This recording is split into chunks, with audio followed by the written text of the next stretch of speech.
Revelation 18. Babylon's fall. After these things I saw another angel come from heaven. He had tremendous power, and his glory lit up the earth. He cried out in a powerful voice, "Fallen! Babylon the Great is fallen. She has become a home for demons.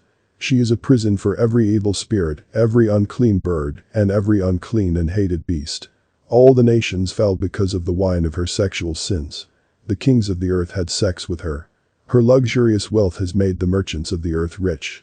I heard another voice from heaven saying, "Come out of Babylon, my people, so that you do not participate in her sins and suffer from any of her plagues.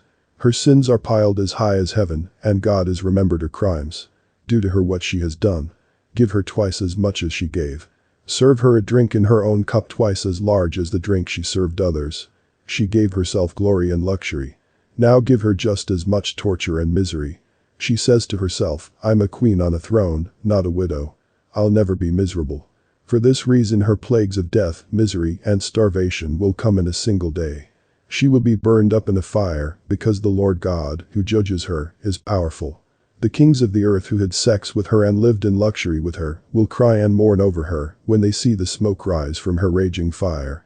Frightened by her torture, they will stand far away and say, how horrible it is for that important city, the powerful city Babylon. In one moment judgment has come to it. The merchants of the earth cry and mourn over her, because no one buys their cargo anymore. No one buys their cargo of gold, silver, gems, pearls, fine linen, purple cloth, silk, bright red cloth, all kinds of citron wood, articles made of ivory and very costly wood, bronze, iron, marble, cinnamon, spices, incense, perfume, frankincense, wine, olive oil, flour, wheat, cattle, sheep, horses, wagons, slaves, that is, humans. The fruit you craved is gone. All your luxuries and your splendor have disappeared. No one will ever find them again. Frightened by her torture, the merchants who had become rich by selling these things will stand far away.